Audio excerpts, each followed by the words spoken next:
Velkommen til alle sammen. Jeg skal fortælle jer, at det her det er et webinar, der afholdes af foreningen 3PDK. 3PDK det er en non-profit organisation, som har til formål at udbrede forståelsen af de tre principper. De tre principper er en forståelse af, hvordan vi fungerer som mennesker.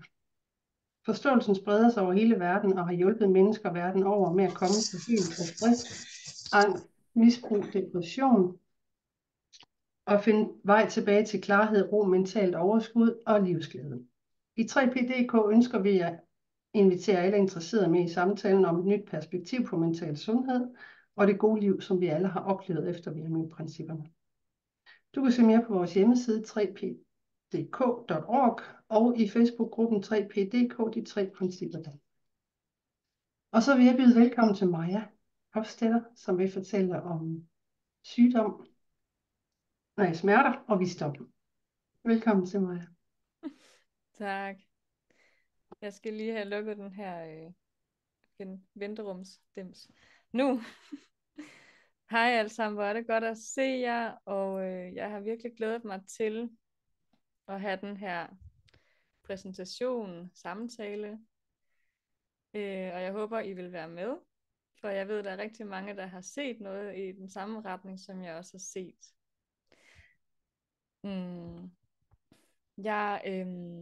Til dem, der ikke kender mig endnu, jeg hedder Maja Hofstetter. Jeg får lige at vide, at jeg skal tale højere. Tak. Det prøver jeg. Er det bedre nu? Vi må se. Jeg er sygeplejerske, og så det jeg laver nu, det er, at jeg hjælper andre mennesker via forståelsen af de tre principper. At se bagom oplevelsen af smerte, bagom oplevelsen af sygdom og forskellige ting. Jeg kalder mig selv 3P sygeplejersken. Det var sådan en titel, der dukkede op i min proces med at finde ud af, hvad er jeg så nu? Fordi jeg kunne godt mærke, at den gamle måde at lave sygepleje på, det var ikke længere mig. Og det har hængt meget godt ved indtil videre. Det jeg vil snakke om i dag, det er dels min egen forandring, tænker jeg. Og så skal jeg lige have muted nu her. Nej, det gjorde du. Tak. Og så sætte nogle se på det i lyset af de tre principper. Indefra og ud forståelsen. Og hvis der er nogen, der har nogle spørgsmål på et tidspunkt, så tager jeg meget gerne imod det. Ja. Jeg skal lige se, hvad det egentlig var, fordi det er længe siden, at vi lavede den her aftale, Stine, og jeg synes, det var ret sejt, det jeg fik skrevet i den der præsentation af det her webinar.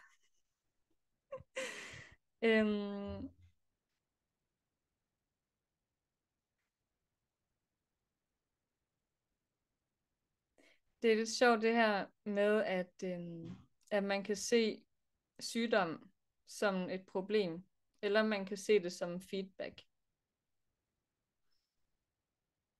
fra et uroligt nervesystem.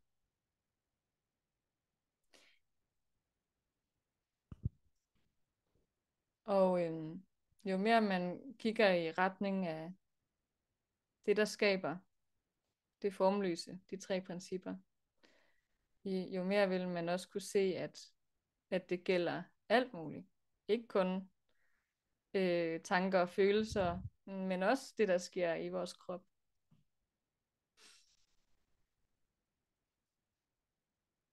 Jeg kan huske, at det var ret mystisk for mig i begyndelsen. Jeg læste, det første jeg læste af de tre principper, det var den gule bog, Det selvhelbredende sind. Og Den snakker ikke så meget om kroppen. Den snakker om følelser, oplevelser, gamle ting, sådan noget. Og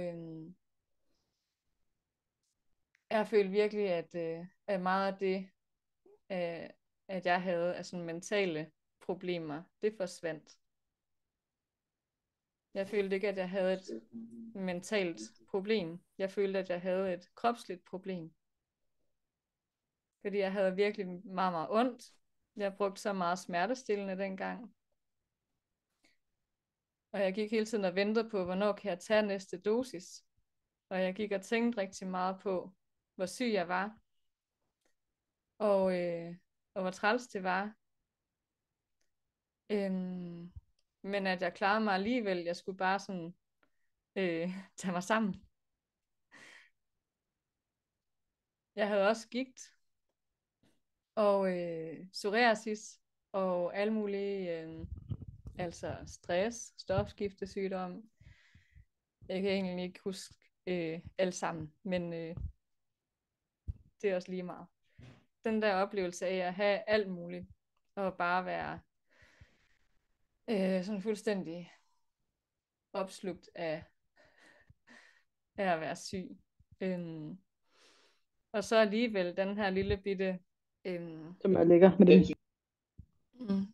det der lille bitte håb om, at det måske kunne forandre sig. Og det var det håb, som gjorde, at jeg rakte ud til en 3P-coach, Omar Ben Musa, som mødte mig på sådan en fin måde, og som gjorde, at jeg kunne falde til ro i, at jeg var okay, som jeg var. Jeg var ikke gået i stykker.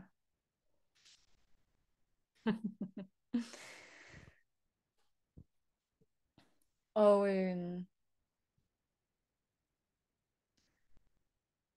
så tror jeg gik ind i det med en forventning om, at jeg skulle lære at håndtere min smerte bedre. Eller at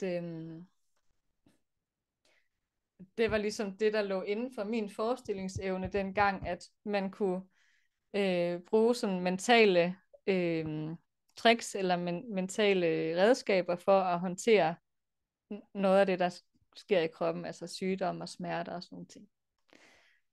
Det lå inden for min forståelse som sygeplejerske.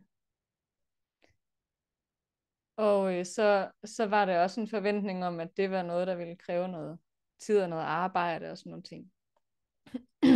Det gik der 14 dage, så havde jeg ikke længere ondt.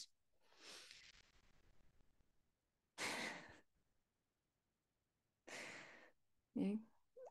Altså fra at have taget Panodil 4 gange daglig, Ipren 3 gange daglig, altså i den høje dosis, og så også Tramadol fast. Og så til ikke at tage noget som helst af det.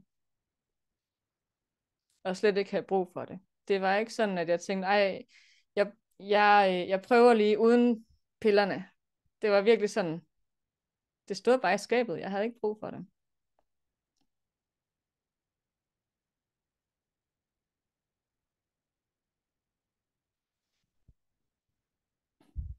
Og jeg forstod det ikke rigtigt.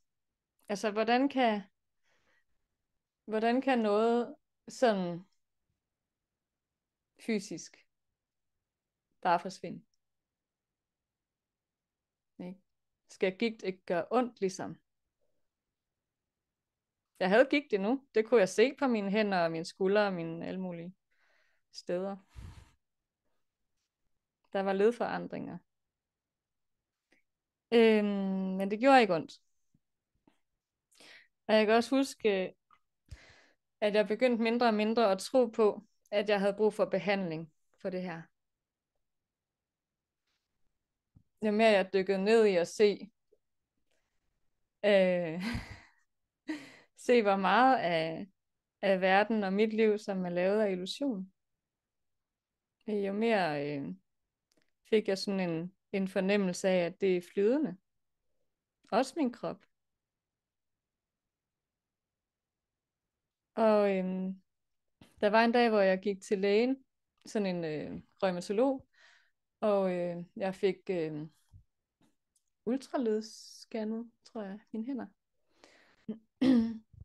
Og hun begyndte at sidde og tilbyde mig noget behandling, og sådan ligesom lægge frem, hvad jeg skulle gøre ved det. Hvor jeg bare sådan vidste, det skulle jeg ikke. Nå, sagde hun, hvorfor kom du så? Tja, jeg skulle bare lige høre,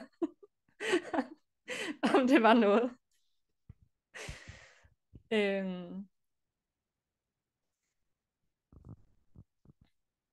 Og så gik der nogle måneder, og så var det der gigt, det var egentlig også væk.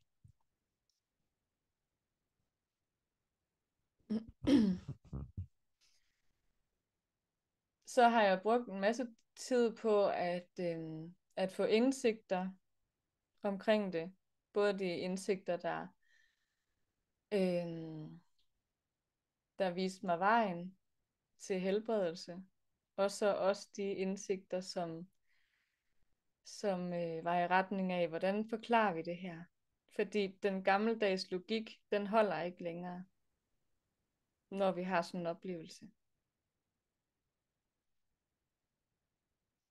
Den der logik, der siger, at når man har en eller anden autoimmun sygdom, så bliver det værre og værre, det bliver ved, og så skal du have sådan og sådan behandling, og så skal du forvente at få dårligere og dårligere funktioner, mere og mere smerter og sådan noget. Eller så kan det bølge lidt op og ned, eller der kan være lidt forskellige typer forløb, ikke? Og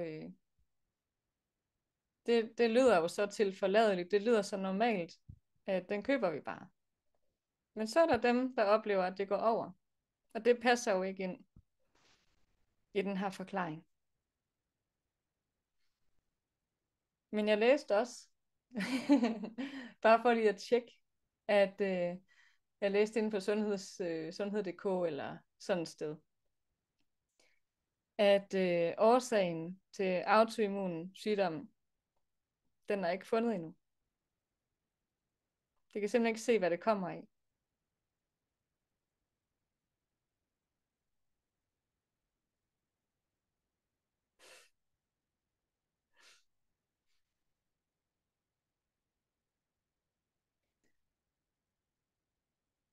Og så er det, at når jeg kigger på det med mine indenfra ud briller, okay, så er det tydeligt for mig, at de har ikke fundet det, fordi de kun har kigget i formens verden. Der er ikke noget i formens verden, der kan være årsag til noget, uden det formløse. Jeg ved ikke, om det giver mening for jer. Hvad siger du, Stine?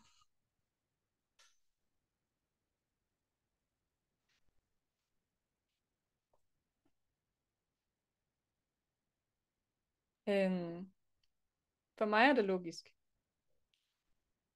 Men det ser ud som, ikke? Når vi kun kan tage det med i beregning, som vi kan se, som vi kan registrere, ikke? Eller måle, eller på andre måder sige, at det findes, så misser vi en ret stor del af det,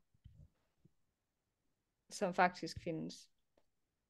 Det er alt det formløse.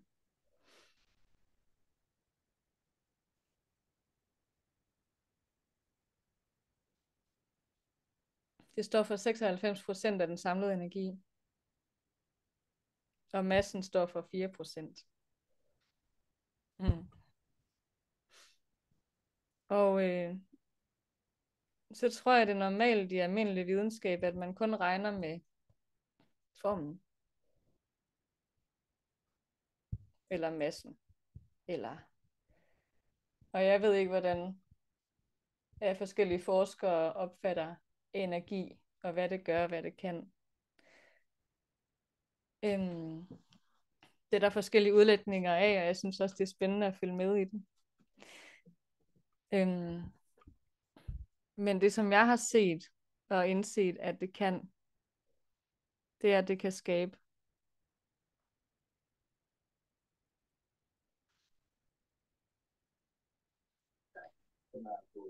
Ja, alle steder.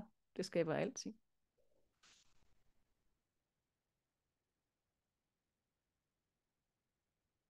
Men vi kan ikke se det.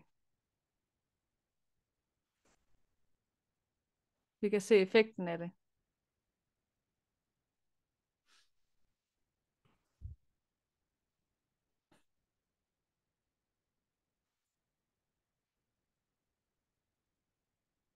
Og jeg ved ikke, hvornår det gik op for mig. Men det er i hvert fald noget af det, som jeg tit bruger i min formidling. Det er det her med at pege i retning af det, vi ikke kan se. Men det, der har så enorm kraft. Hmm.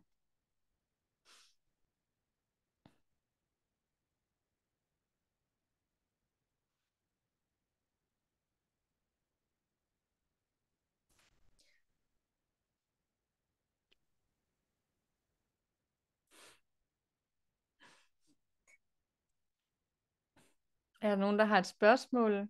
Jeg kan ikke lige stå.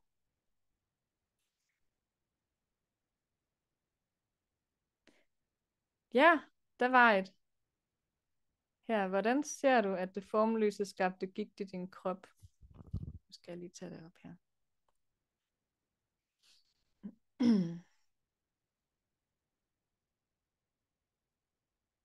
Hvordan ser du det formløse skabte gigt i din krop og holdt op med at skabe det?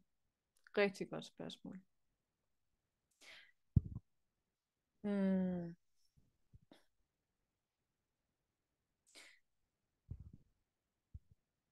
For lige at svare på det, så skal vi tilbage igen til deromkring, hvor jeg holdt op med at skabe gigt i min krop.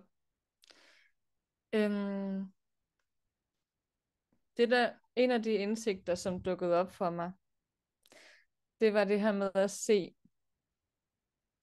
da jeg blev tryg nok til at kigge i den retning. At se, at jeg havde lavet en historie om, hvad livet er. Og jeg havde lavet især en masse historier om, at det var hårdt. At livet var hårdt, og man skulle arbejde virkelig meget for at gøre sig fortjent til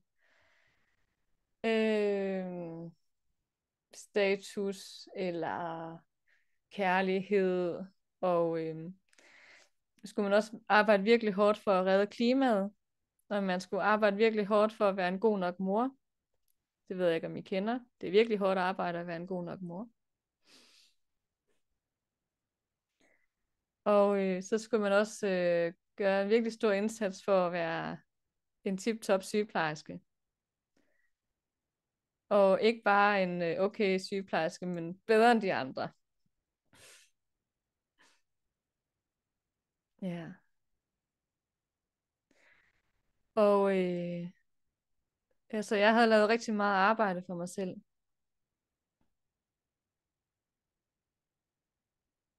Og når det så ud for mig, som om, at det var min indsats, der lavede et resultat, så, så var det også, ja, det var mit ansvar. Jo, jeg havde et kæmpe ansvar. Og samtidig med, at jeg følte, det var virkelig tungt at bære det der, for jeg følte mig også rigtig meget alene med det her. Jeg følte, at det var kun mig i verden, der så det på den her måde. Derfor var jeg nødt til at gøre det helt selv. Igen, en historie. Fordi alle dem, der gik ved siden af mig, tænker jeg, har måske følt det lidt på samme måde. Det er kun mig i verden, som er på den her opgave, og jeg må gøre det hele selv. Ingen, der forstår mig. Og for nogen, så skaber det stress. Det gjorde det for mig. Jeg genkendte det ikke som stress. For mig, der så det bare ud som, at verden var uretfærdig og mega hård at være til stede i.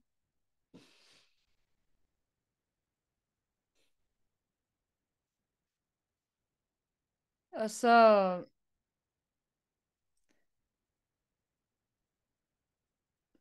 Øhm,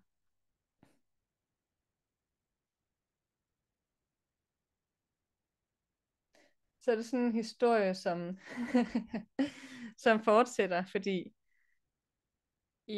det kan godt være, at jeg fik sådan lidt tid til eftertanke, da jeg blev sygemeldt med stress første gang. Jeg gik i retning af selvudvikling og alle mulige sådan forbedring af, jeg kan ikke huske det engang. Men jeg lavede noget mere arbejde for mig selv, og det arbejde, det kunne jeg jo ikke lave, da jeg så skulle tilbage på det rigtige arbejde. Så der blev jeg så lige glemt igen. Og som jeg ser det, så var den her udvikling af betændelse i ledene, det var som en lidt stærkere besked fra, fra min sundhed til at sige, du behøver ikke arbejde så hårdt. For det kunne jeg ikke. Da jeg fik det her problem med ledene, så kunne jeg ikke arbejde så hårdt. Da jeg fik ondt, så kunne jeg heller ikke arbejde så hårdt. Jeg kunne jo selvfølgelig tage smertestillende, men jeg var ikke lige så stærk som før. Jeg var også meget træt. Øhm, men stadigvæk, så gik der noget tid før, at, før at jeg ligesom kunne begynde at se det på den her måde. Sådan som jeg så det først, så var det med ærgelse eller med vrede og modstand. Sådan ligesom, hvorfor skal jeg få gigt, når der er så meget, der skal gøres? Eller ligesom, ja, så kan jeg jo ikke gøre mig nyttig mere. Når mine hænder er fuldstændig ødelagt og ikke kan tage fat i noget.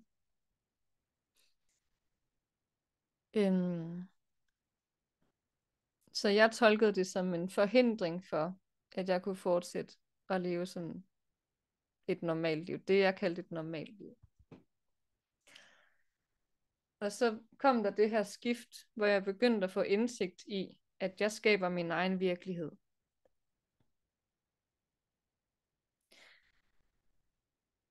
Og jeg fik øje på, at jeg lavede de her historier for det første. Og jeg fik øje på, at der måske var noget bagved, hvis jeg ligesom trak lidt i det der øverste lag af maling, at der så ville være noget andet indenunder. Og det jeg så fandt, det var, jeg kan kalde det min essens, eller kærligheden, eller et mere sandt livsgrundlag.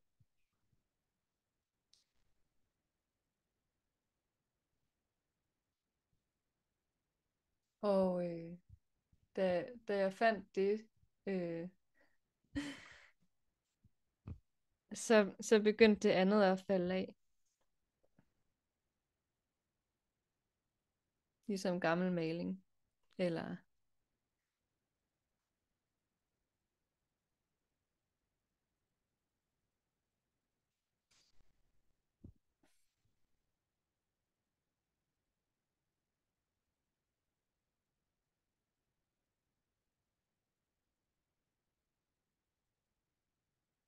og det gjorde mig sådan lidt stille i lang tid. Fordi jeg begyndte at se, at jamen, så behøver jeg måske ikke at arbejde så hårdt. Hvad skal jeg så lave? Eller så, så ja, og det her, det skal alle på mit arbejde bare vide, fordi mange af dem, jeg arbejder sammen med, de havde det også rigtig hårdt på arbejdet og klagede sig over det. Ja, og især patienterne, ikke? Så jeg havde virkelig sådan lyst til, at det var noget, jeg kunne dele. Men så kunne jeg også godt se, at jeg var ikke helt der endnu, hvor jeg kunne det. Eller hvor det gav mening for dem, der så har hørt det.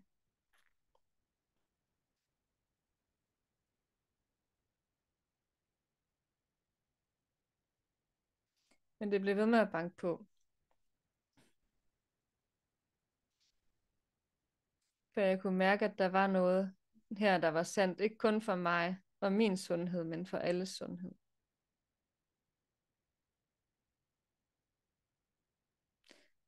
Og det har bare blevet ved med at banke på og trække i mig og motivere mig til at dele min forandring, min fortælling, og også dele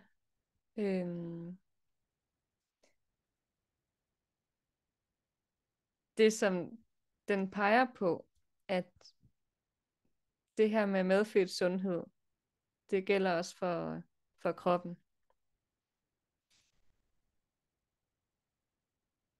Mm. Og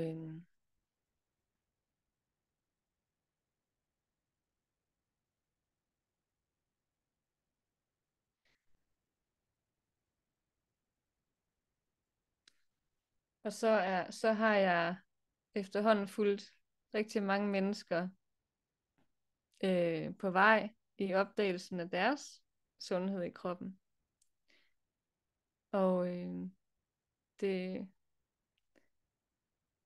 er så vildt dejligt at være vidne til det, de opdager om sig selv, når de ser igennem deres historier, når de opdager, hvem de egentlig er, inden under alt det, de har troet på ellers.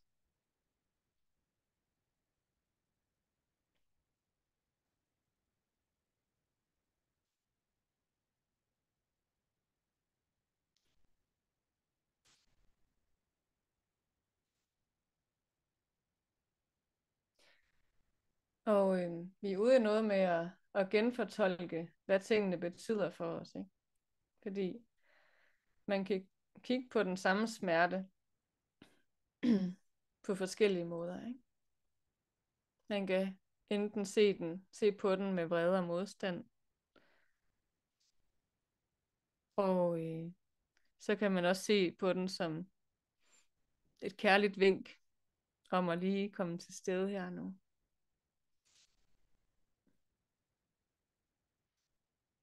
Og det kan dukke op på så mange forskellige måder, ikke? Men det er altid tilpasset lige præcis den person og den historie.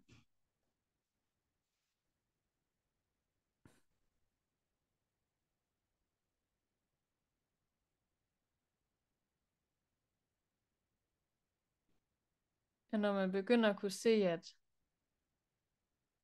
smerten egentlig ikke findes i kroppen, den findes kun i den historie, vi laver om det.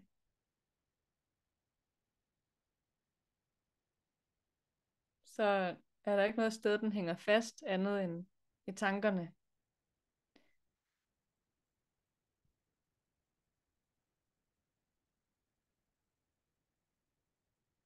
Det her gælder mest kronisk smerte, selvfølgelig. Men det kan også være alt muligt andet. Og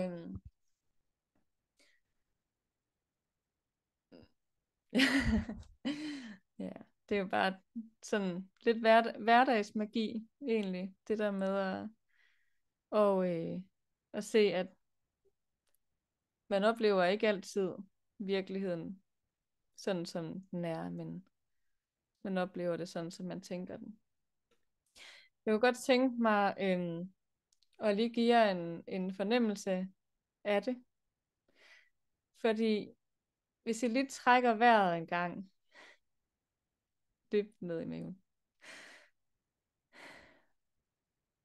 og så lægger mærke til, nu kunne I godt mærke, at I trækker vejret, ikke? Men lige før det, hvor mange var opmærksom på det der? Måske ikke så mange. Og min pointe er, at selvfølgelig træk I vejret hele tiden, men I vidste det ikke. Fordi vi havde vores fokus et andet sted, ikke? Jeg lagde heller ikke mærke til at trække vejret. Kun når jeg begyndte at snakke om det. Så det er én ting. Og mens vi er opmærksom på vejrtrækning, så mærker vi heller ikke hjertet samtidig med. Fordi det er en helt anden sansning. Selvom det er samme område, ikke? Men hvis man sådan lige retter opmærksomheden imod hjertet, så kan man godt mærke et eller andet i det område, ikke? Og det sjove er, at hjertet det slår os, uanset om vi kigger på det eller ikke. Men vi oplever det ikke hele tiden. Selvom det er der.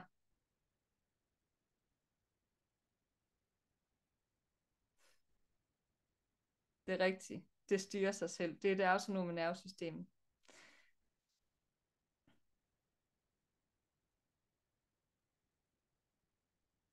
Og der er så mange ting i kroppen, der styrer sig selv, uden at vi lægger mærke til det. Også sundheden, også velværet. Det er der bare. Og nogle gange, så kan vi lige zoome ind på det og mærke, når jeg har det egentlig godt. Fint nok, så går man videre. Men det er ikke typisk at gøre det. Det typiske er at vente til, der er et eller andet, der går ondt, eller noget, der er træls. Så er man nødt til at stoppe op og tjekke ind. Hvad sker der her? Men samtidig med, at der kan være en smerte, så er der stadigvæk den der bagvedliggende følelse af velvære. Den er bare ikke så vigtig lige i det øjeblik, hvor der er noget, der gør ondt og skal have tilsyn.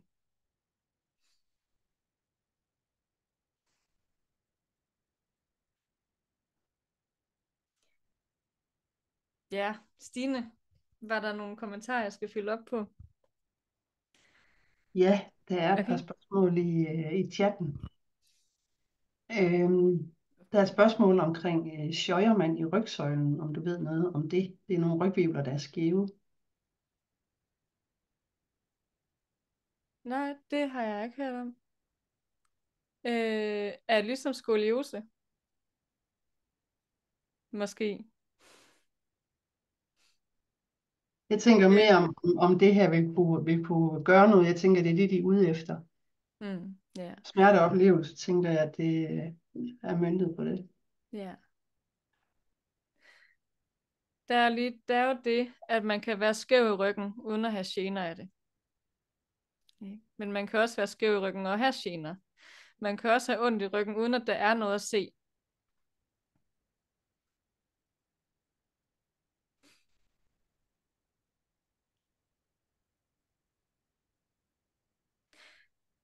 Og hvis at den person, som har den her skævhed, hører det her nu, så og der står, det er en gigtsygdom. Okay. Fint.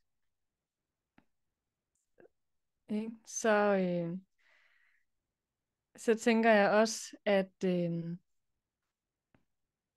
det er ikke nødvendigvis noget, der kommer til at vare for evigt. Og det kan godt være, at smerten forsvinder, selvom at skævheden stadigvæk er der.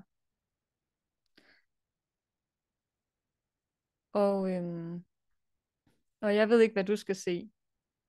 Men med det jeg ved, så tænker jeg, at hvis man bliver ved med at kigge i den her retning, af hvad sundhed egentlig er, så er der mulighed for at få øje på en anden tolkning af dit liv, en anden tolkning af din historie, og din opfattelse af dig selv. Og det er rigtig meget muligt at få det bedre.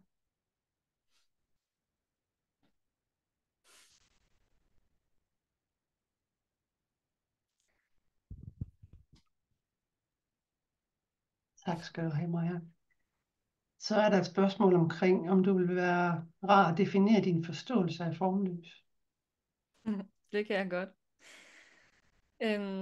Det kan være, at nu jeg skal tage min tegning frem.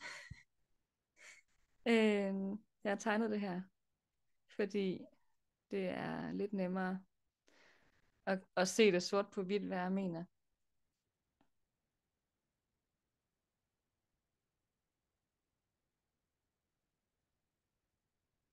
Der var den. Som jeg ser det. Som jeg hører Sydney Banks sige det. Så er formløs de 3 principper, før de skaber noget. Man kan sige, at det er livskraften alene, men man kan også sige, at det er alle 3, for de er alle sammen et. Okay. Og de skaber alting. Men før de har lavet noget, så er de bare potentiale. Formløs energi. Inden for fysikken, ikke? Så ser man det som de her quantum fields, kvantefelterne, inde i hvert atom.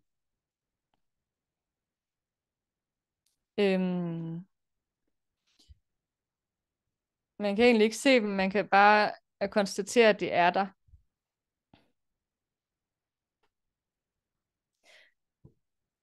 Og lige sådan,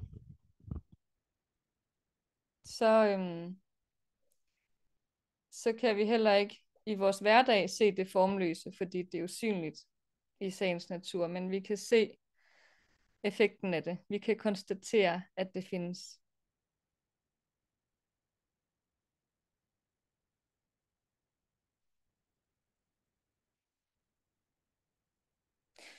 Som jeg har tegnet det her, så har vi en formløs boble i midten, så er der streger, der går ud. Stregerne repræsenterer princippet tanke i aktion. Så princippet tanke, hvis vi tager den her, kommer inden for formløs og laver en oplevelse. Og når vi ikke længere tænker på den oplevelse, så er den væk igen. Hvis I kan huske lidt tidligere, at jeg bad jer om at trække vejret dybt, det tænkte I sikkert ikke længere på nu, fordi det er sådan, vores sind fungerer. Det vi ikke længere tænker på, det oplever vi ikke. Og på samme måde, så kommer der fra det formløse en tankestreg ud her og laver en følelse. Og der kan ikke være en følelse, uden der har været en tanke først. Det går lynhurtigt. Ikke? Og det vi mærker først, det er typisk følelsen. Men alle følelserne peger tilbage på, at der har været tænkt noget, som vi troede på.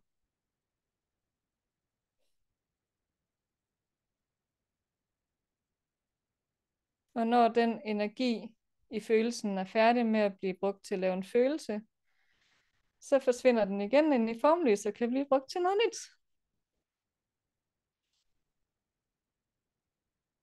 Det er ligesom når man leger med modellervoks. Så når man er færdig med at lege, så ruller man det sammen igen. Og så kan man lave noget nyt.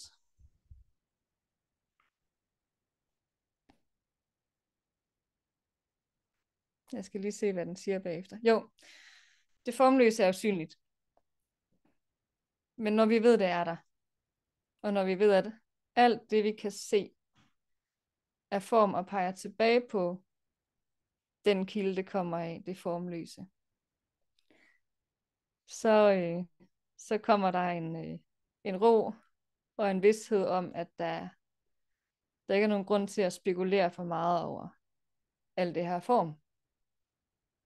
Fordi vi ved, hvor det kommer fra. Det vi ikke kan se.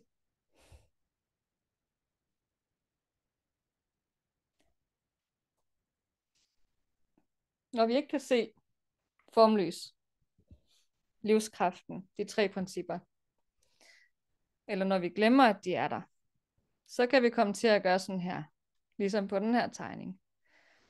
Altså vi laver forbindelser imellem alt det, vi kan se. Så det ser ud som, at virkeligheden er det, der påvirker mig. Eller at jeg påvirker virkeligheden.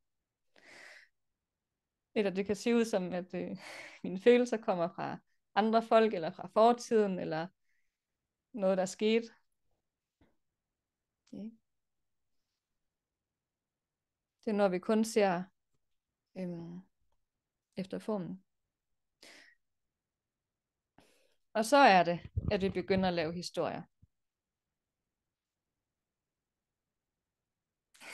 Som for eksempel i det her billede.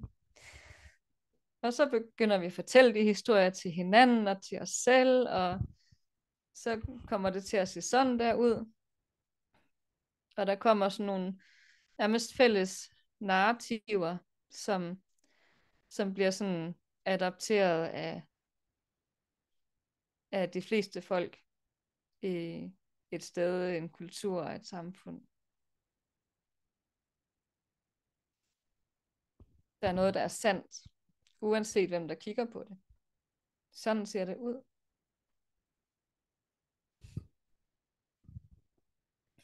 Og alle de historier, vi laver, ikke? Det er det, der laver problemer for os.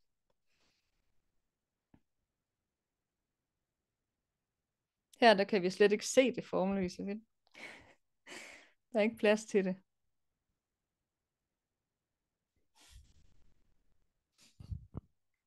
Man kan kalde det en correlation bias. Jeg ved ikke, om det siger jer noget. Men det der med, at man kobler to hændelser, som sker samtidig eller lige før og efter hinanden, eller lang tid før og efter, og så tænker, de har en forbindelse. Og så laver man det til en fortælling om, at der skete der skete B på grund af A, eller der skete A, og så skete der B, fordi A.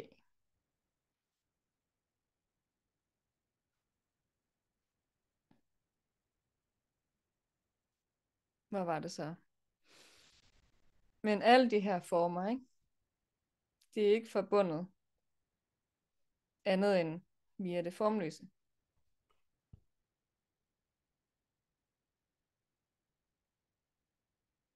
Det formløse er de tre principper. Man kan også kalde det kærligheden. Gud. Alt efter hvad for et ord, der lige lander bedst. Det er samme kilde til alt.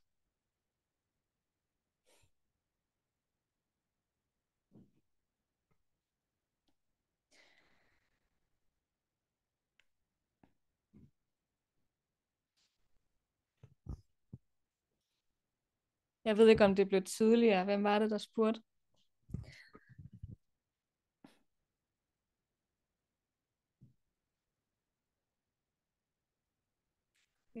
Ritte? Blev det tydeligere? Det er godt. Tak. Tak for spørgsmålet. Det er virkelig svært at forstå det. Også for mig. Det er heller ikke altid så tydeligt for mig, hvor det formløse er. Men jeg ved bare, at når jeg mærker det, så er der ikke så mange spørgsmål. Fordi så ved jeg, hvad det er, der har lavet min oplevelse.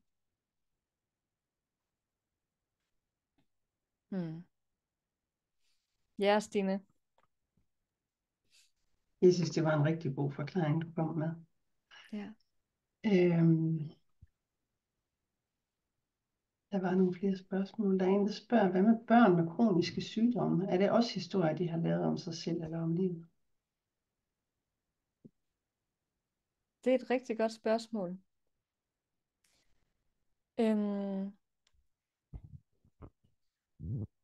Og jeg ved ikke, hvad jeg skal svare til det, fordi så tænker man selvfølgelig, hvad for nogle historier kan børn nå at lave, hvis de er født med det, ikke?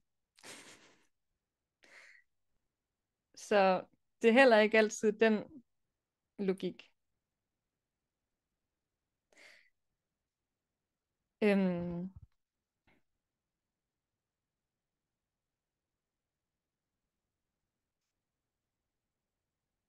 men uanset hvad, ikke? Så er børn, som bliver født med et eller andet, det kommer også fra livskraft. Og det kommer også med et kærligt budskab af en eller anden form. Jeg kan huske, der var en mor for et års tid siden, som havde et barn, men det var godt nok ikke kronisk, men det var noget, et eller andet sådan blødersygdomsagtigt. Og det, der viste sig for hende, efter vi havde haft en udveksling om det, det var, at det var simpelthen et signal om at være mere nærværende som mor.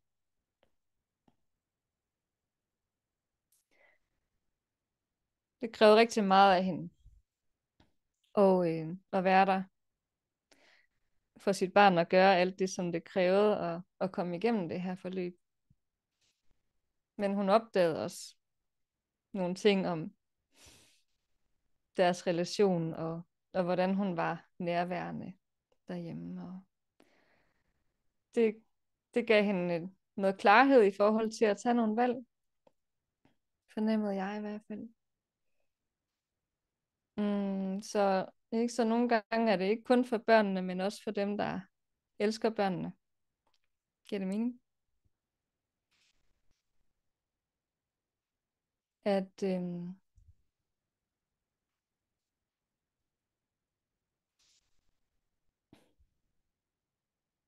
er noget med at opdage kærligheden. Opdage, øh, hvad vi er for hinanden. Og stadigvæk, hvad for en oplevelse vi har med det, der opstår. Ikke? Fordi man kan selvfølgelig gå i sådan offerrolle og sådan mega sådan reaktion over at have et barn med sådan og sådan udfordringer. Men man kan også overgive sig til det og sige, okay, jeg, jeg tager imod det.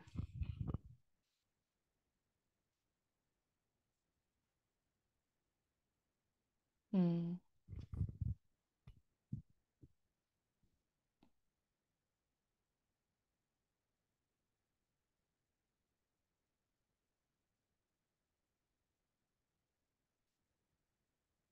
Jeg tror ikke, der er sådan et enkelt svar, som ligesom kan rumme det hele. Men det var sådan lige det, jeg havde på det område i hvert fald. Min datter har lige fået konstateret en arvelig sygdom. Og en blødersygdom. Og det var noget, som virkelig skræmte mig dengang, jeg fandt ud af, at jeg havde det. Men nu hvor jeg opdager, at hun har det, så tager jeg det bare helt cool. Sådan mere sådan, jeg ved, det er ikke noget problem. Der er nogle ting, vi kan rette ind efter, men det vigtigste, det er at vide, at vi har sundheden. Og i vores reaktion på det, vi oplever, der ligger forskellen på, om vi kan have det godt alligevel, eller om vi går ned på det, eller lider under det.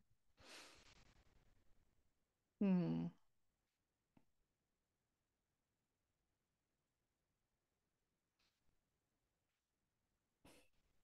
Det ved jeg nu. Jeg har ikke sagt det til hende, men en eller anden gang. Hvis hun bliver nysgerrig. Og indtil da, så tror jeg mest, at det jeg formidler, det er min egen væren med det. Min egen ro.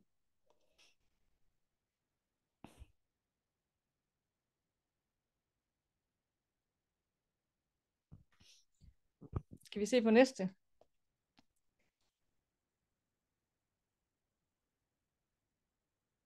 Der står: kan du prøve at lave en forklaring på, hvordan OCD fungerer, og hvor det kommer fra? Det er nok ikke lige mit speciale. Men jeg er sikker på, at nogle andre kan. Men jeg vil gætte på, at det også kommer af nogle tanker, man tror på.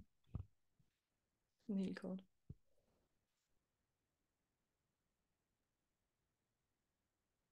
Det er det samme. Det siger du, Stine. Det er det samme. Cool. Så står der her næste: separate virkeligheder. Ja. Jeg ved ikke, om du vil sige mere med det, men den er god at få øje på. Jeg vil gerne høre lidt mere om, hvordan dine smerter og dine tidligere lidelser forsvandt. Jeg er helt med på, at tanker skaber alt balladen med hensyn til følelser og til dels smerter, men længere rækker min forståelse desværre ikke, så vil du uddybe det. Ja, det havde jeg også rigtig svært ved at følge selv i begyndelsen, og jeg tænker også, man kan kun delvis forstå det med den her, fordi den er begrænset. Intellektet er begrænset, ikke? Det er først, når vi ser bag om intellektet, at vi får øje på det der magiske formløse, der skaber noget, ikke? Men jeg kan godt lide Susannes svar. Her står der: tanker skaber følelser, følelser skaber kemi, kemi i kroppen skaber. Lige præcis. Det var et ret godt, helt kort svar. Jeg kan godt uddybe det lidt, hvis det er. Men som hun også skriver, at kigge i retning af spænding kontra ro i kroppen kan være hjælpsomt.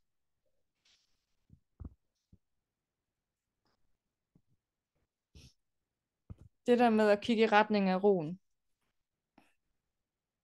eller bare være i roen, det har hjulpet mig utrolig meget. Og det hjælper også mange af dem, jeg snakker med. Det der med at på et tidspunkt at blive ligeglad med uroen. Okay. Eller blive mere interesseret i at have det godt, end at lave drama for sig selv. Det de fleste mennesker er optaget af, det er når der er noget at tage sig af. Hvis der er et eller andet, der gør ondt i mig, så skal jeg undersøge det. Jeg skal bruge al min tid på at tænke på det. Jeg skal fortælle alle om det. Uanset hvor stort eller lille det er. Der sker et eller andet. Og det er vigtigt. Men samtidig så sker der også bare det normale liv. Det udfolder sig i alle vores celler. Og de fleste celler har det godt. Og det fortæller de hele tiden. Det er sådan en lille bitte sansning af velvære i kroppen. Den bliver sorteret fra på sådan det store billede, fordi hvis vi skulle bruge hele tiden på at mærke de steder i kroppen, som har det godt, så kunne vi ikke gøre noget andet. Det er ligesom, hvis vi skulle sidde hele dagen og holde øje med, at vi trækker vejr, ikke? så kunne vi ikke gøre noget andet. Så det er meget praktisk på en måde, at de her signaler, de er sådan, de bliver sorteret fra. Det gør de for de fleste. Jeg ved, at der er nogle neurotyper, som hvor de ikke gør. Men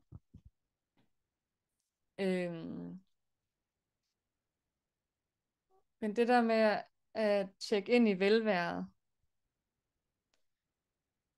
også når man har noget, der er træls, når man har noget ubehag, det kan gøre en kæmpe forskel. Og så alligevel, så det er ikke nok til at få det hele til at forsvinde. Og hvis jeg skal lige bare sige helt enkelt, det der gjorde forskellen for mig, det var indsigt. Indsigt i, hvordan jeg skaber min virkelighed. Og det kan man ikke fortælle til folk. Det hørte jeg lige Sydney Banks sige så sent som i går. Det er en hemmelighed, og du kan ikke give den væk. Jeg vil så gerne. Men hvis man har haft en indsigt af en eller anden slags, lige meget hvad, så kan det hjælpe med at pege retning af, hvor man skal kigge. For det er samme sted. Det, der ligger bagom.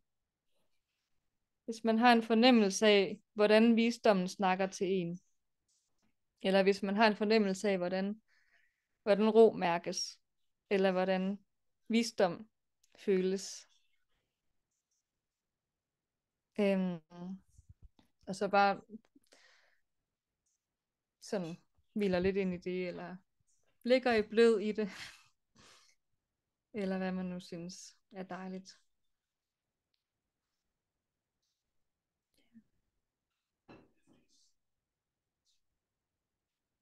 Så spørger en anden, hvad med din psoriasis? Er den også væk? Ja, delvis. Den har været væk, og så den kommer lidt igen, og så er den væk igen. Og det er ligesom Bill Pettit, tror jeg, han har også noget udslæt, der lidt kommer og går. Og ligesom med de andre ting, så tager jeg det også som et tegn på, at nu er jeg nu er jeg for meget væk i tankerne, eller nu har jeg brug for ro, eller noget i den retning. Så jeg kan huske, den måde det forandrer sig for mig, for jeg havde gået all in på behandling af psoriasis. Jeg gik til lysbehandling, og jeg smurte med creme, og jeg tog lange bade og alt muligt. Og jeg prøvede også at indsigte det væk, og alt sådan noget, men det var så lidt senere. Men jeg lagde mærke til, at jeg reagerede anderledes på det. Jeg begyndte at reagere mindre og mindre.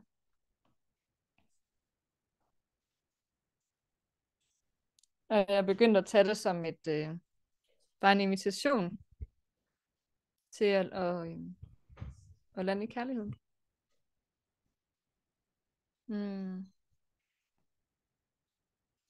Det der øjeblikke, når jeg lagde mærke til, at jeg gik og kløede mig selv. Fordi det er sådan noget, der tit klør, ikke? Så var det sådan ligesom på en måde sådan, for at prikke mig på skulderen og sige, du er ikke nærværende lige nu. Eller du har brug for lidt egenomsorg. Eller sådan nogle ting. Så det blev sådan mere en hyggelig påmindelse, end noget, der skulle vaskes væk.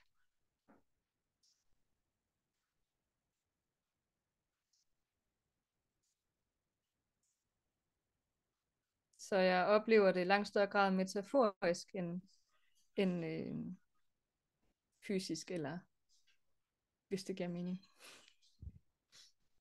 Og det er de metaforer, der giver mening for mig, som kommer til mig. Og andre vil have nogle andre.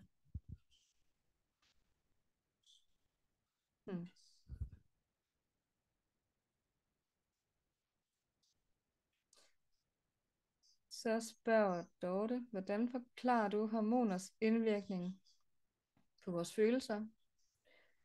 Og hvordan vi styrer vores hormoner? Hilsen en kvinde i overgangsalderen. Ja, tak for spørgsmålet. Hvis du tænker på de kvindelige hormoner, ikke?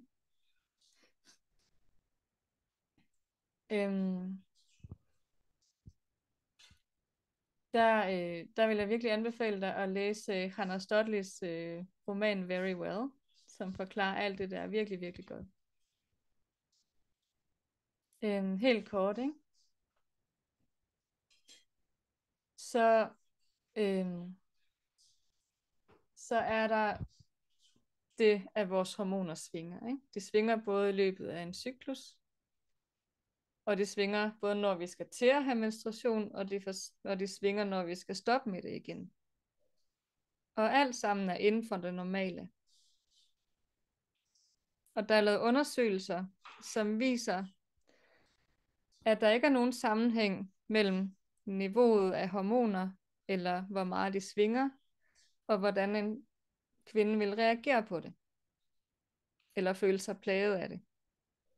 Der er ikke nogen sammenhæng.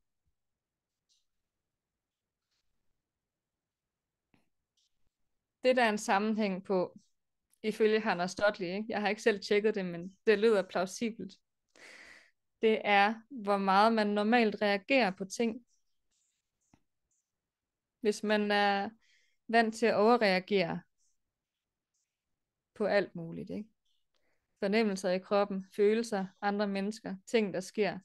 Hvis man sådan lynhurtigt ryger op i det røde felt, eller sådan halvvejs, eller derhen af, så er man så er det også sandsynligt, at man vil reagere mere på hormonsvingninger.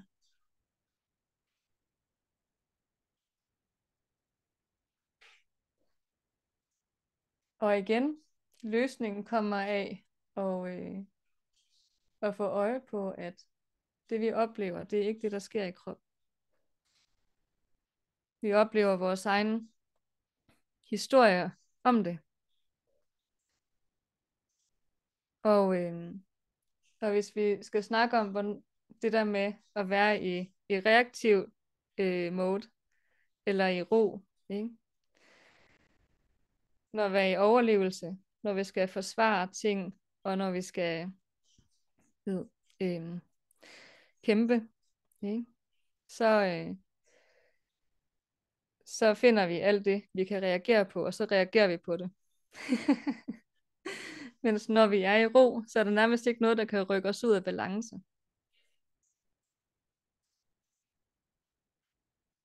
Børn, der skriger, midter, der brænder på, verden er i kaos. Det gør ingenting. Fordi at roen bare er der. Og jeg siger ikke, at vi skal alle sammen stræbe efter at være sådan, der sidder hellig altid. Det er kedeligt jo.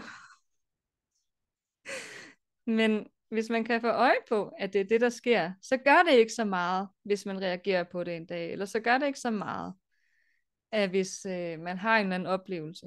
Fordi det går over igen.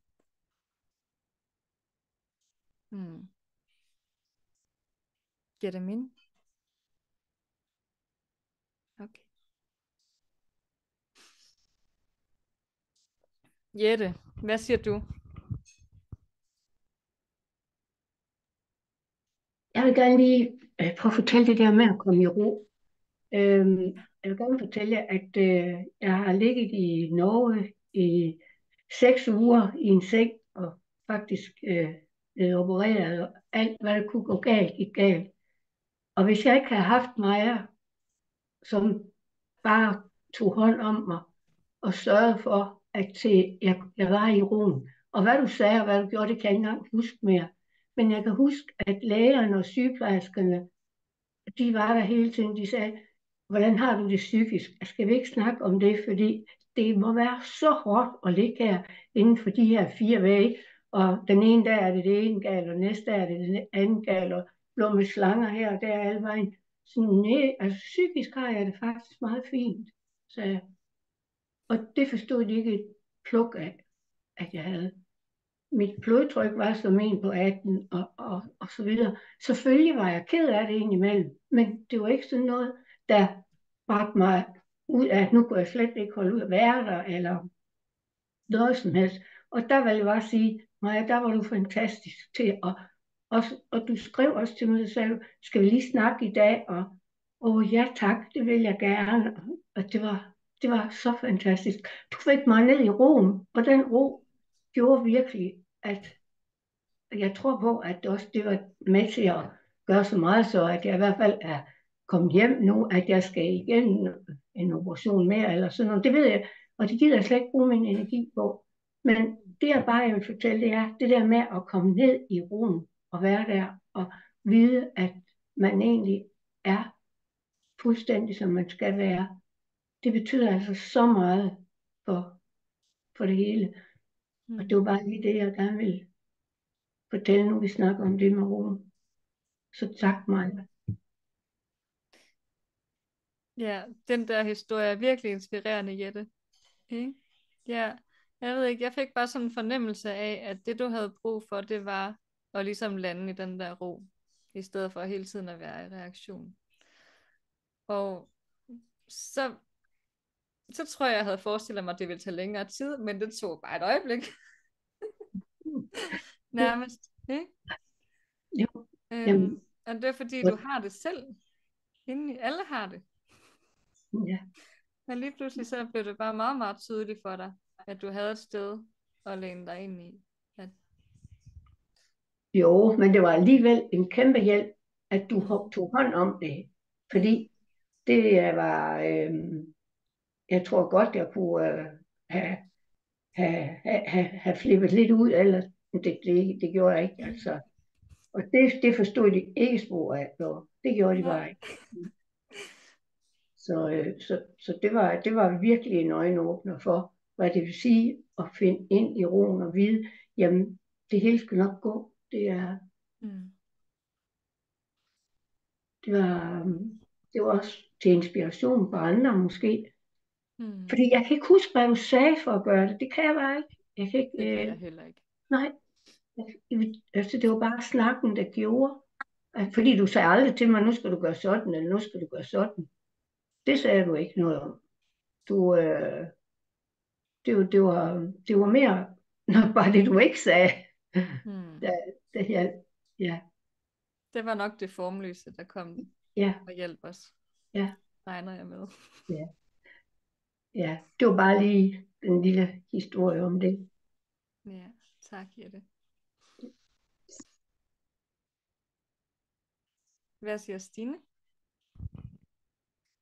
Der er flere spørgsmål. Jeg synes, det er interessant at se, at det hele hænger jo sammen med, at vi har modstand på det, der er. Så når vi reagerer, så er det fordi, vi har en eller anden modstand på det. Og det er klart, det skaber det her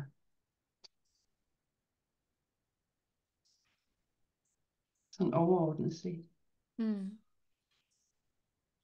Og hvis det kommer... Og igen, du snakkede også om den her med at kæmpe for at opnå en hel masse i livet, at vi tror, det er op til os, at det hænger på vores skuldre at skulle opnå en masse i livet.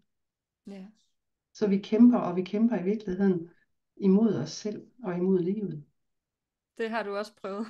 Ja, det har jeg. Jamen, der er så meget, jeg kan relatere til i din historie, så det er dejligt. Der er en del spørgsmål tilbage, ja, og vi har 20 minutter tilbage. Okay. Næste i rækken her. Hej, kan du sige noget om, hvordan man kan bevæge sig, takle, at omverdenen ikke tror på det formløse 3P som patient?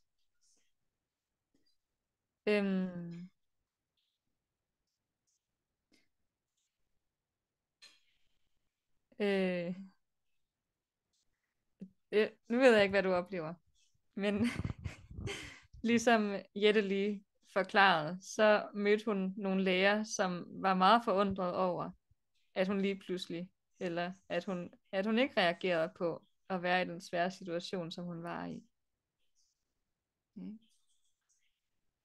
Hvad gjorde du ved det, Jette?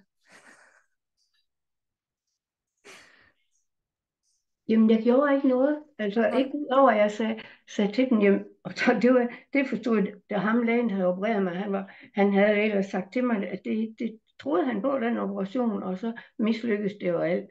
Så kom det både det ene og det andet. Og han var bare så ked af det. Han sagde, jeg er så ked af, at det her, det ikke lykkedes.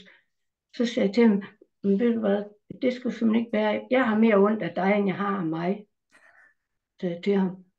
Fordi at jeg ved, du har gjort, hvad du kunne, for at det her skulle lykkes. Det skulle bare ikke være sådan. Og jeg ved godt, hvorfor det ikke lykkes med mig selv. Fordi jeg ved godt, hvad jeg skulle lære af det her. Og så siger han, du er godt nok den nemmeste patient, jeg nogensinde har haft, sagde han så. Alle andre ville have skrevet en kæmpe lang klage og sagt bla bla bla. I skal ikke gøre det bedre. Ja. Det vidste jeg selv. Der var noget, jeg skulle se og lære af det her, og det har jeg virkelig også gjort. det er jo ikke noget med, at jeg ikke er ked af, at det ikke lykkes, og at det bliver noget andet og sådan noget. Men jeg ved bare, at det skal nok blive godt til sidst. Det ved jeg. Mm. Og det er det vigtigste. Ja. Så jeg gjorde faktisk ikke andet at vide, at der var et eller andet, jeg skulle have lært af det her. Og det var derfor, fordi der lå en, der fik akkurat den samme operation, og hendes det gik bare glat igen. Det var en italiener, ja. Mm. Mm. Og hun skulle ikke lige have lært noget af det her, men det skulle jeg altså. Ja. Ja. Eller du ved ikke, hvad hun skulle lære. Men Jeg ved ikke, i hvad hvert hun fald så skulle det lære. ud som, at det var mega uretfærdigt. Nej, sådan havde På jeg det et heller punkt. ikke. Hvis på en måde, ikke? Hvis de havde Jo, set det kan man jo godt sige. ikke? Men sådan følte jeg det ikke. Jeg følte, at jeg vidste godt, at fordi jeg har altid skulle fikse alting. Jeg har altid skulle, jamen hvis der var nogen, der havde det dårligt, så skal jeg nok lige, og skal jeg ikke lige, og jeg ved udmærket, at det er mig selv, jeg skal til at tage hånd om nu. Jeg er virkelig bare til at nyde resten af livet på den allervildeste måde. Ej, hvor er det godt. Det er ikke så dårligt at finde ud af. Nej. Sikke en gave, Jette. Ja. Mm. Og selvfølgelig, ikke? Vi kommer alle sammen til at møde folk, som ikke forstår det, vi forstår. Eller, ikke? Og jeg tænker også sådan generelt, ikke? Det behøver de ikke. Når man får en indsigt om et eller andet, så kan det virke sådan som så logisk, at det burde jo andre folk også have set, hvis de havde kigget på det samme. som, øh, som, hvad var det, Rikke? Du gik en tur i morges, og så fik du øje på de her mega fine snekrystaller, som stod var alle vegne i græsset og rundt omkring. Og så sagde du, at en af dem, du mødte, havde du snakket om de her krystaller til, og hun havde bare sådan, hvad fanden snakker du om? Så vi får øje på forskellige ting. Det er bare sådan der.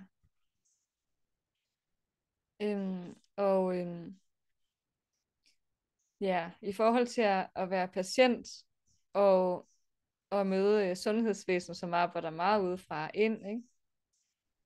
Så tænker jeg også, der er jo så meget gevinst i at være bevidst om, hvordan det egentlig fungerer. Fordi man har et bedre udgangspunkt for at snakke med sine behandlere, når man ved, at vi oplever hver vores virkelighed. Og den har ikke nødvendigvis mere ret end mig. Eller som regel, så har jeg mere ret end en læge, der står udefra og kigger, for de kan ikke se det samme.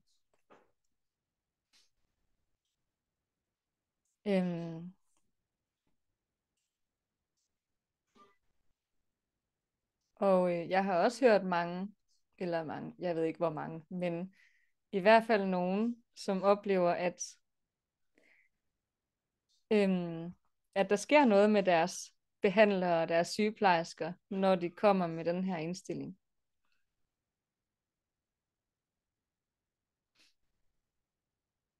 Småt eller stort. Og jeg har også hørt fra en, der havde fået nogle psykologtimer et eller andet sted, som havde oplevet, at den psykolog havde sagt, at vi skal da mødes igen. Det lyder så spændende, det du fortæller om.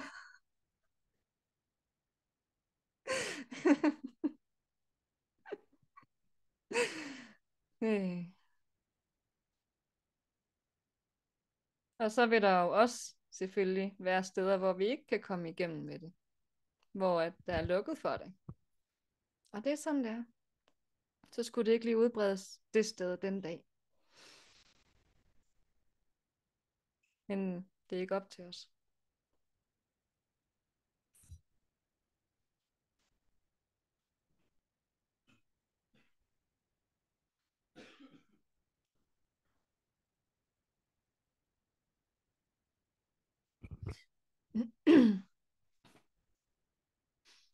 kender en læge, der er spirituel, som tager imod klienter, hvis det er.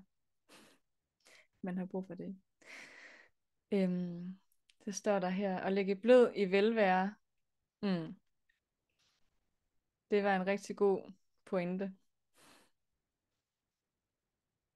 Lægge blød i velvære.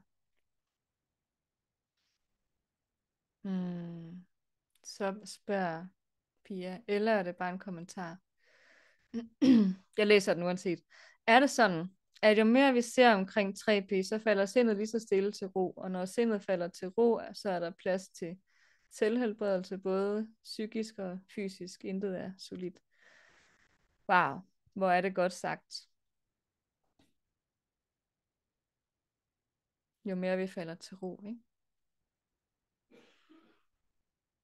Og det er sådan lidt modsat den gængse måde at reagere på sygdom, ikke? Fordi det vi opdrager til, det er at gå i panik.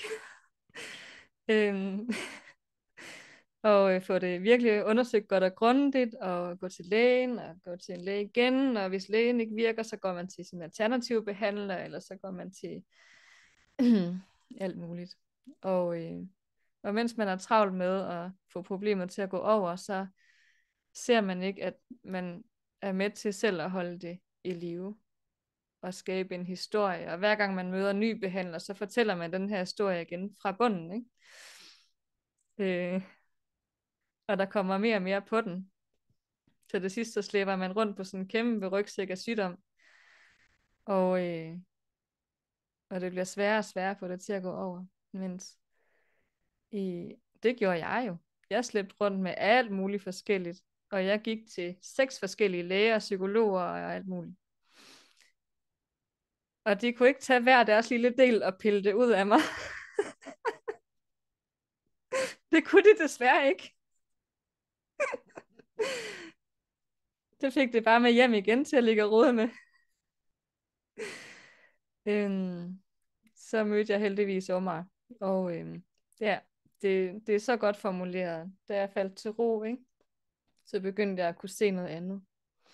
Og der blev plads til helbredelsen indenfra.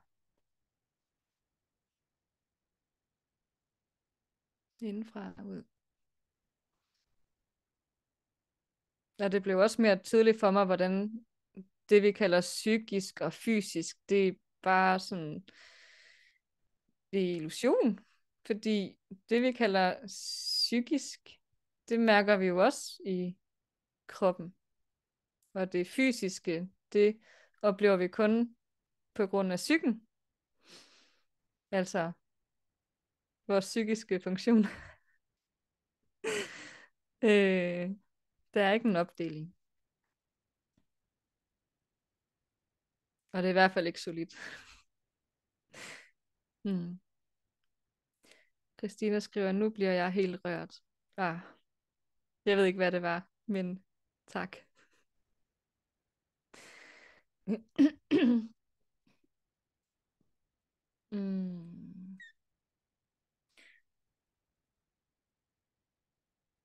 Så er der et eksempel her med tarm om forskellige virkeligheder. Jeg kommer i tanke om en gang, jeg havde diarré over næsten 2 uger. Egen læge snakkede om ubalance i tarmfloraen, og ingen af hans råd hjalp. Så tog jeg til en akupunktør, som på en behandling kurerede diarréen. Fik balance i tarmfloraen. Forskellige tanker, fortolkninger, forskellige virkemidler, forskellige effekter. Ja, det er meget sjovt, ikke? At, at vi kan få forskellige svar, forskellige tolkninger af det samme. Ja, Susan, vil du sige noget? Ja, det var sådan, det er med også opfattelsen af smerte. Det er sådan lidt ved siden af det, du lige var ved at fortælle om nu her, men det er fordi, til at starte med, første gang jeg stødte på dig, Maja, der fik jeg så lidt, fordi jeg har været hele turen igennem med fibromyalgi og alt det der halløj der. Og så fik jeg så lidt, jeg blev provokeret af det der med, at du sagde, nu blev man smertefri. og at man kunne blive det, og det foregik i hovedet. Jeg tænkte bare, nej, det kunne simpelthen ikke passe det her med, at hvis man mærkede smerter, så må det jo være, fordi de var der. Indtil jeg så for, ja, det må have været forrige år til jul, sidder og ser alene hjemme, og ser indbrudstyven hoppe ind ad vinduet og hoppe ned i de her glaskugler. Og i det, han lander i de glaskugler, så får jeg så ondt i mine fødder. Og så slår mig, for pokker, jeg ramte jo ikke de glaskugler. Så ergo, smerten sad i hovedet. Og siden da, der er det bare været sådan, der er det sluppen lige så stille og roligt, at ja, hvis jeg får ondt, jamen, så må jeg sætte farten ned. Men så er det jo væk igen. Så det er jo sådan, det er bare, jamen det var deroppe, det foregik, at jeg mærkede smerten, og ikke reelt fysisk. Sikke jeg ved ikke, om det giver mening. Altså. Jo, det giver fuldstændig mening. Ja. Hvor var det godt set. Og tænk, at du lige så det, fordi jeg er sikker på, at alle her har set den film, og ikke set lige præcis det. Eller ikke oplevet det der. Nej, jeg tænker bare på, hver eneste gang jeg ser den film, så jeg får så ondt i fødderne, når han hopper ned i de glaskugler. Ja. Ej, altså.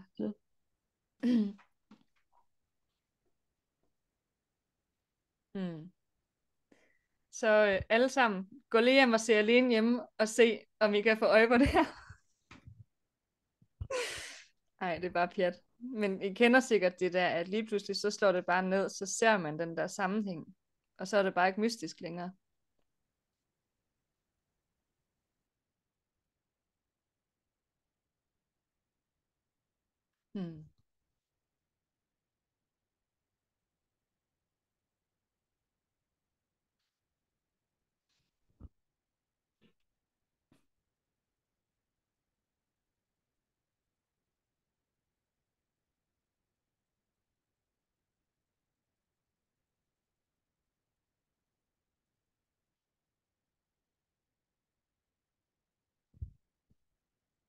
Ja.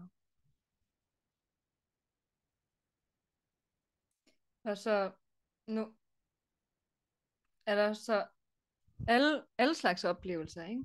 Af hvordan man kommer så over smerte og det ene og det andet, ikke?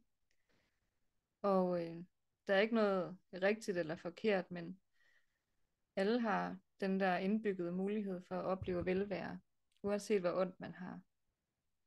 Okay? Alle har mulighed for at få øje på en ny tolkning af en historie, ny eller gammel.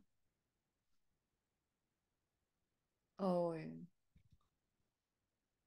om det tager kort eller lang tid, det er også lidt forskelligt.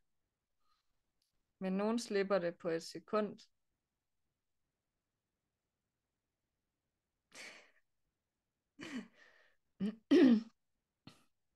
Og så er det bare væk. Det er det, Sydney Banks kalder jumping the boundaries of time. Det her med at vores forestilling om, at noget tager lang tid, at helbredelse tager tid, eller at det tager tid at komme sig over en oplevelse.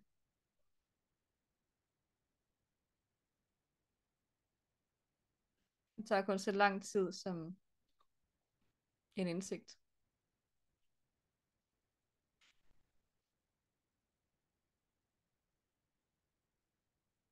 Fordi tiden egentlig ikke findes.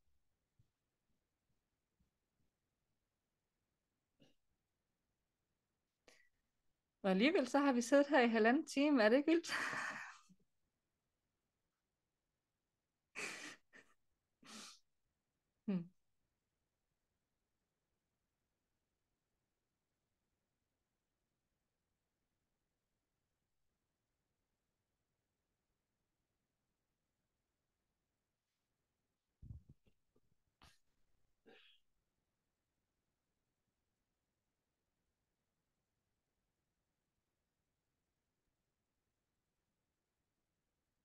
Tusind tak, Maria.